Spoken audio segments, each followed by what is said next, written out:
Hello students, मैं हूं मोहम्मद शानवाज और आप लोग देख रहे हैं हमारे चैनल ओरो स्टडी। दोस्तों, आज हम लोग पढ़ने वाले हैं बीटा गामा फंक्शंस का एक शॉर्ट नोट्स के रूप में पूरा जितना बीटा गामा में पढ़ना है ना, जो चीज़ पूरा फॉर्मूला रिवाइज, पूरा कॉन्सेप्ट रिवाइज, पूरा जितना भी शॉर्ट ट्रिक है, सारा चीज़ इस वीडियो में आपको देखने को मिलेगा। और उम्मीद है कि अगर ये वीडियो अगर आप अच्छे से समझ लिए ना, तो बीटा गामा फंक्शन को अच्छा होने से कोई मायका नहीं लाल रोक सकता है। तो ये है आपके लिए बहुत ही ज़बरदस्त वीडियो बोल सकते हैं, क्योंकि बीटा गामा का टोटल कॉन्सेप्ट इसमें भरा हुआ है। एक ही वीडियो में पूरा चीज़ बीटा गामा पूरा खत्म। तो चलिए हम लोग देखते हैं एक और से। सबसे पहले गामा फंक्शन को देखेंगे, उसके बाद बीटा को देखेंगे। ठीक, तो गामा एन इक्वल टू होता है फॉर्मूला इंटीग्रेशन ऑफ 0 से infinity e to the power minus x into x to the power n minus 1 d x. कब होगा? जब n ग्रेटर देन 0 होगा, तब ये होगा ये फॉर्मूला लागू गामा n के लिए। अब एक चीज याद रखिएगा कॉन्सेप्ट ऑफ, कि अगर गामा से हम फैक्टोरियल में जाएंगे, गामा से अगर फैक्टोरियल में जाएंगे तो एक उसमें क्या करना है, लेस करना है। एक क्या करना है, लेस करना है। लेकिन अगर फैक्टोरियल से गामा में जाएंगे तो एक ऐड करना है। इसको समझते हैं। ठीक, चलिए यहाँ पे देखते हैं। ये गामा है, इसको गामा बोला जाता है। गामा n+1 है, फैक्टोरियल में जा रहे हैं तो ये हो रहा है, ये तो रेफरेंस फार्मूला है। चलिए छोड़िए, नीचे वाला पे आइए। गामा n+1 है, फैक्टोरियल में गए तो एक लेस हो गया। गामा से फैक्टोरियल में गए तो एक लेस हो गया। जब इधर से फैक्टोरियल से गामा में गए तो एक ऐड हो गया। यही चीज यहाँ पे लिखे हैं। चलिए दूसरा नंबर देखते हैं क्या चीज है। Gamma function is also known as Eulerian integral of second kind. Gamma function को क्या बोलाता है? Eulerian integral of second kind बोलाता है। अब इसको याद कैसे रखेंगे कि सेकेंड काइंड, क्योंकि बीटा फंक्शन को फर्स्ट काइंड बोलाता है। अब इसमें कंफ्यूज हो जाइएगा, तो इसको याद रखने का ट्रिक है। सबसे पहले देखिए ऊपर में हेडिंग जो दिए है, बीटा गामा फंक्शन। बीटा कब आता है? गामा से पहले, और गामा कब आता है? बीटा के बाद आता है। मतलब बीटा जो है फर्स्ट नंबर पे है और गामा सेकेंड नंबर पे है।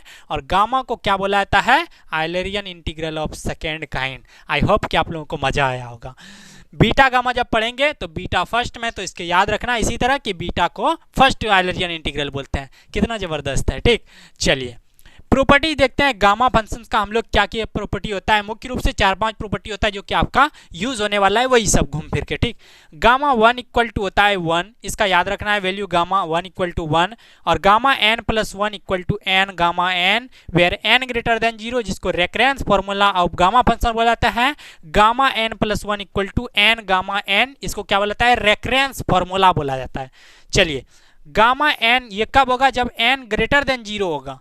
जब n ग्रेटर देन 0 होगा तब n गामा n में टूटेगा। लेकिन अगर गामा n+1 यही फॉर्मूला अगर फैक्टोरियल में जाएगा, फैक्टोरियल में कब जाएगा? जब n जो होगा नॉन निगेटिव इंटीजर होगा। जब क्या होगा? नॉन निगेटिव इंटीजर होगा, तब ये जाएगा फैक्टोरियल में जाएगा।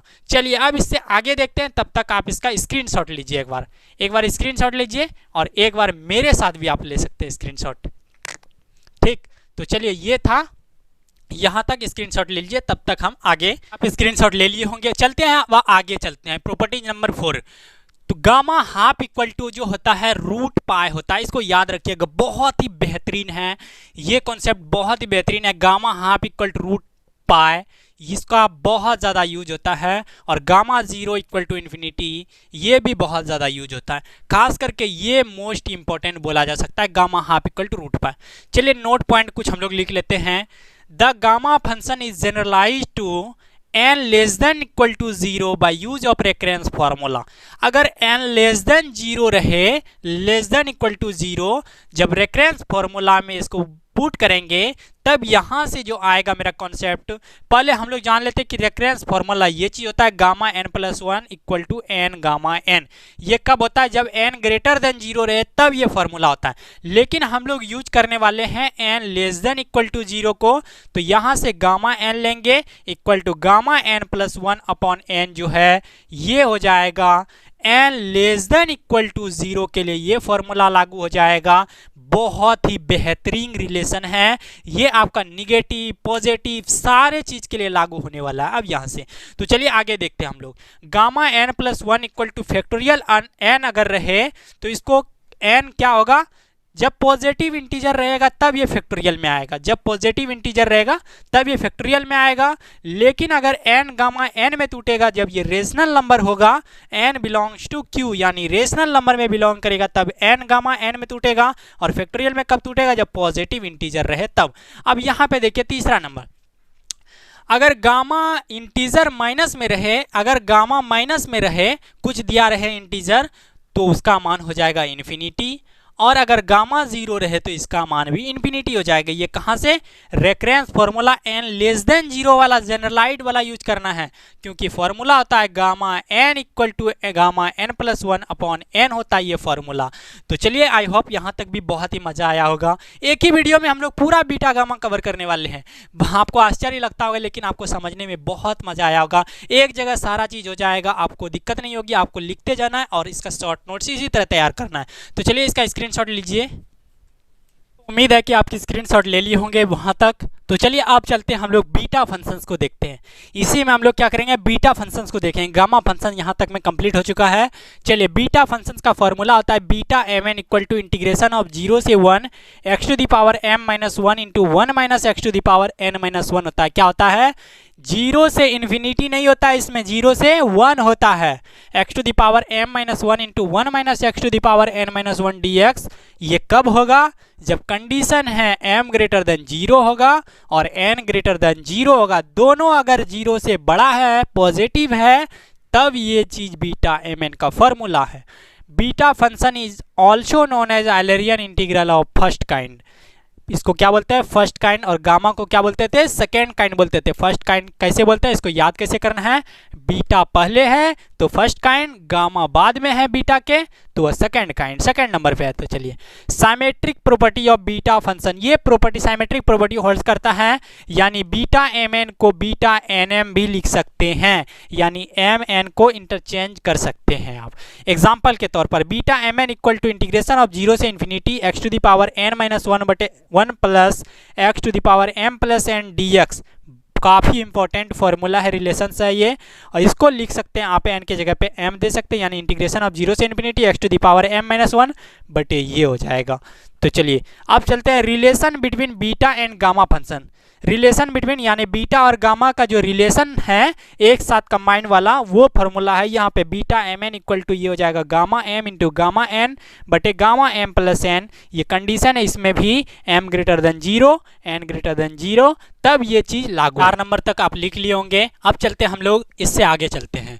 अगर इंटीग्रेशन 0 से पाई बटे 2 के रूप में रहे और sign to the power m theta into cos n theta रहे d थीटा, तो इसका फॉर्मूला होता है गामा के रूप में half gamma m plus one बटे 2 into gamma n plus one बटे 2 बटे gamma m plus n plus 2 upon 2 होता है। और बीटा के रूप में लिखेंगे तो half beta m plus one बटे 2 इंटू n प्लस वन बटे 2, ये होता है फॉर्मूला इसका इंटीग्रेशन ऑफ 0 से पाई बटे 2 sine m theta into cos n theta का।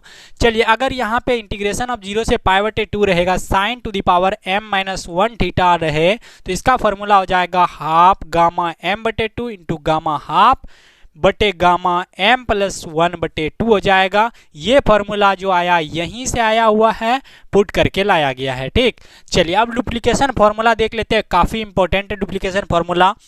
ये होता है gamma n into gamma n plus half रहे तो इसका फॉर्मूला होता है root pi upon 2 to the power 2n minus one into gamma 2n होता है, वेयर n ग्रेटर देन 0 होना चाहिए। ये था कुछ कॉन्सेप्ट हम लोगों का। अब देखेंगे हम लोगों को इसमें 2-4 टॉपिक और एक्स्ट्रा भी पढ़ना है, तो आपको मल्टीपल इंटीग्रल पढ़ लेना है, एवोल्यूशन ऑफ डबल इंटीग्रल पढ़ लेना है, फिर ट्रिपल इंटीग्रेशन पढ़ लेना है, उसके बाद डिरिचलेट थ्योरम पढ़ लेना है, उसके बाद लियोवलिस थ्योरम एक्सटेंशन पढ़ लेना है जो कि डिरिचलेट पर आधारित होता है। इन सारे को हम लोग पढ़ चुके हैं, मतलब यूट्यूब चैनल, इसी चैनल पे हम लोग इसका पूरा कवर कर चुके हैं, तो आप उसको भी जरूर जाके देखिएगा और इसको रिवाइज करते रहिएगा और इसको एक कॉपी में शॉर्ट नोट्स बना लीजिएगा और अच्छे से लिखिएगा। मैं क्या करूँगा, जितना भी आपका चैप्टर है सारा का निचोड़ निकाल के आपको इसी तरह जैसे ये वीडियो में बताएं इसी तरह आपको दे दिया करूँगा और आप क्या कीजिएगा, इसको याद कर लीजिएगा। और एक बार तो फर्ज बनता है कि इतना आपके लिए कर रहे हैं तो आपको एक बार शेयर कर देना है। तो चलिए दोस्तों, फिर मिलते हैं अगले इंपॉर्टेंट कुछ नोटिस के साथ। तो चलिए दोस्तों, फिर मिलते हैं अगले कुछ इंपॉर्टेंट क्वेश्चंस या कुछ कॉन्सेप्ट के साथ। तब तक क्या कीजिएगा, आप अपने मम्मी पापा का ख्याल रखिएगा और इस चैनल को ज़्यादा से ज़्यादा फैलाने का कोशिश कीजिएगा। Bye bye.